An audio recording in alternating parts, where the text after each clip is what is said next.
Hi everyone. How are you today? Let's learn English conversation with me. 26. Practical skills. What practical skill have you learned? Cooking is a practical skill that I have practiced recently. Who taught you that skill? My mom is the best cook.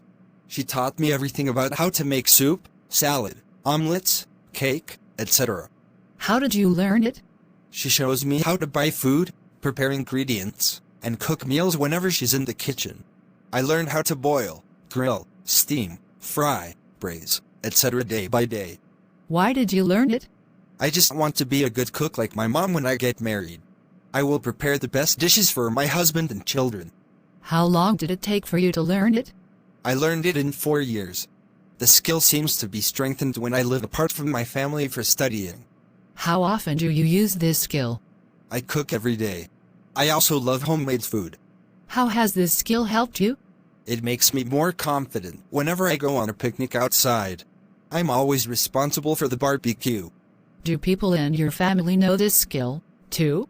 My younger sister knows how to cook, too. She has just started learning. Do all skills need learning? Yes, they do. Practice makes perfect. How is this skill important to you? It's an essential life skill. All women need to know this to keep their family warm and happy. Thank you for watching my videos. Please subscribe, like and share the channel, Sreyoun in order to get more video. Thank you.